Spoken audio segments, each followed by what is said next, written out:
Cleophas Malala is a worried man from Kakamega because today they were Vihiga.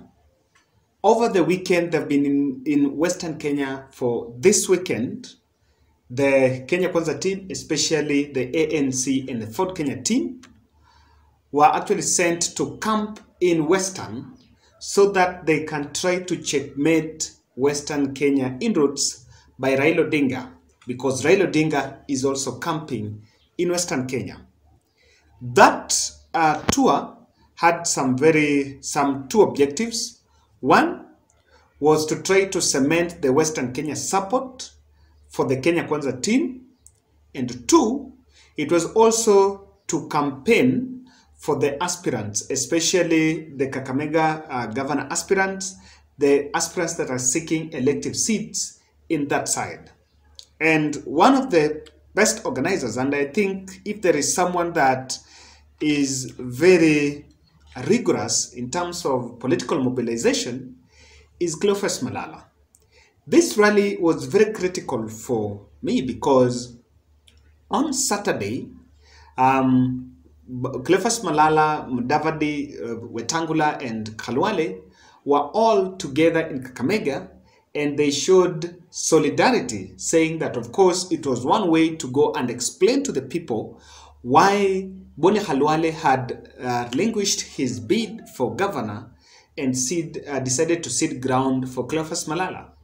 So Cleophas Malala is flying the Kenya Kwanza, or rather the ANC flag for Kakamega gubernatorial seat, and Boni Khalwale was flying the Senate seat.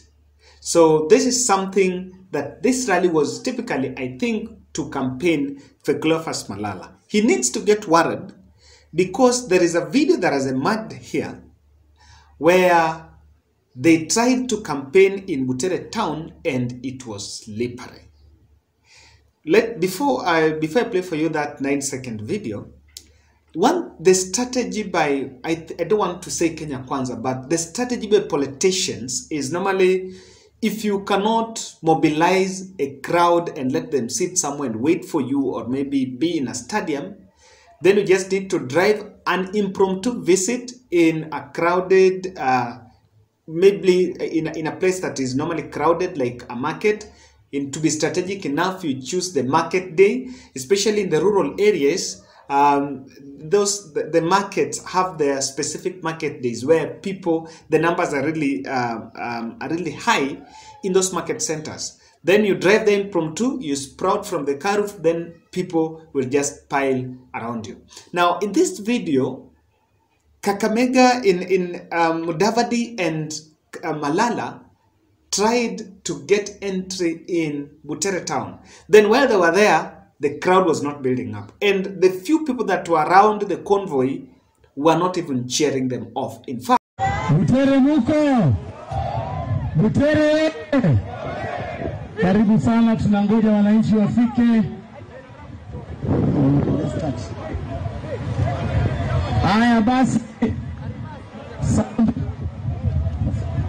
1 2 1 2 1 2. Haya Butere! Sabati! And I like the part Malala is saying we are waiting for people to come. So does it mean that they went there and for politicians to wait, caliber of Musalia Mudavadi standing there to wait for people to pile up? It was very ridiculous on their end. Now, what happened is when they arrived there, Malala tried to talk and tried to entice and calling people. You know, one thing you have to do is you cannot start addressing a crowd of some 50 people around a convoy. So you have to maybe play some music and buy time as you try. And that's why Malala was saying that they need people to wait. In fact, I think there is another video that I've also seen where Mudavadi was telling him they just leave to go. That is how Vihiga was it. So what does it portray? I think this is not the kind of clips that Kenya Kwanza campaign team or William Ruto's campaign team wants to see circulating in social media. These are not the kind of things they want to see. If you compare this, and there is a politician that is really underrated in Western, but I think That gentleman is very powerful. That is Didmas Baraza. I have seen more than 2 times when 2 clips where he has really pulled numbers. Even yesterday they were with Oscar Sudi somewhere. I think they were having a rally in the market, and that gentleman pulled some numbers. In fact, the Kenya Kwanza team, the politicians from Western, should try to have a sit down with Didmas Baraza too, so that they know what exactly does Didmas Baraza do that makes him pull those numbers. The numbers that Mudavadi pulled in Butere shows that the ground was very slippery for him. I want to tell you why, but just before that, before we pursue that, kindly subscribe to our channel and give this video a like. Please, always I mention, you can also give us your feedback in what you say. And in this video, I also want to say congratulations to all the KCPE candidates that have received their results. If your kid have received Alifanya and has received results, we want to say congratulations, asanteni sana. That is the step to move to the next level. And may God bless the parents as you move to take them to secondary school. Now, back to our politics. So, one thing that was happening, Mudavadi was doing that rally to checkmate Raila Odinga because Raila had been there before. He was there yesterday for the same rally. So, I think even if it is a strategy of checkmating someone, then the strategy was wrong, because you first wait. You don't just, a politician doesn't just come in a place, then the next day you are there. You know, there's still the Raila euphoria that is there, and there's some politicians that maybe have dished some cash, and people are a bit charged around that politician. So when you just walk in there, they tend to rebel. But if you go even next week, they have forgotten about the other candidate, the other politician, and they are going to listen to you. So that could be a probability, and I think that strategy really worked. But then, what does this portray from Musalia Mudavadi? I think there is a lot of work to be done, and the one that is there is that it is not that he's facing hostility, but the contact between him and the residents of Kakamega, the distance is high, or rather, let me say the distance is long, because it is not about people not turning out, but you know, a leader in caliber. I want us to think, if William Ruto was the person who had just gone there impromptu, you will see the crowd will pile within even 10 minutes. Even if it was Raila Odinga, would pile within 5 minutes, and the people will be there. So what this means is the distance between him and the voters, they don't really embrace him for the fact that he was around. And let me repeat, the fact that he was around did not make a big deal to them. So no one really cared about it. So they need to look about that. And what is bringing that is my point number 2 is, I think ANC is lacking a highly charged electioneering and election campaign in Kakamega. If the candidates that place are campaigning, even not necessarily even the governor, but the Senate, the MP, and the MCA. But then when he was there, he gave a direct ticket to an MP candidate in NC. But how about the MCAs in that area? You know, if you don't have aspirants who MCA aspirants in that place, you lack campaign structures. That is what this portrays. Because if Musalia Mudavadi was there, I in my place, some time I used to stay in Dagoretti, and I interacted with grassroots mobilizers. Some of these grassroots mobilizers are normally MCA aspirants. So if ANC had structures in Butere, it was just a phone call.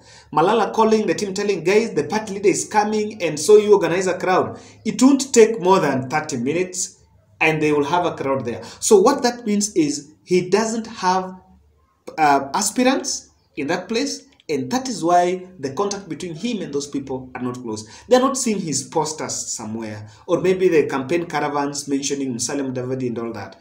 It won't have taken that long. And I know that is in between a rural place where people are more idle. And sorry to say, in politicians, Sanane in the village, what are people doing? They have come out of their shambas, and Unyamenda, maybe they're around. They are always available, even though even in town, people are always available. Now, let's say that because Musalia Mudavadi is in that, he was in there, first in his capacity as an ANC leader. Second, in his capacity as a lawyer, someone who is now portraying himself as a lawyer spokesperson, although that is default. So lawyer spokesperson by default, but he was also representing Kenya Kwanza.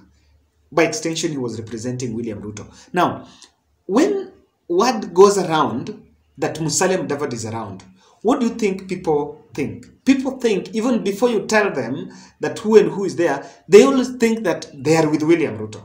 So we should go there and rush. Or they always try to think about the slogans, you know, the Pesa Mfukoni, the Hustler Nation, that. Musalia Mudavadi by default is now a member of that Hustler Nation, even though we know that he's not a hustler.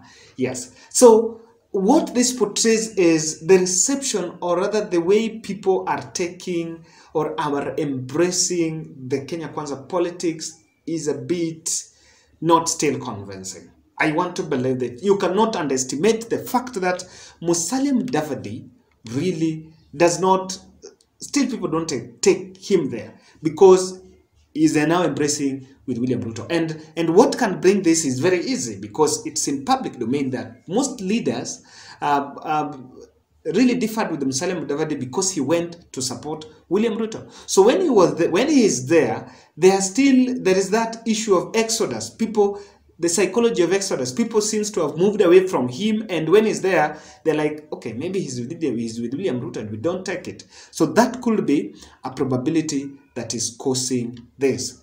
But then, lastly, this is showing how things are backfiring on him.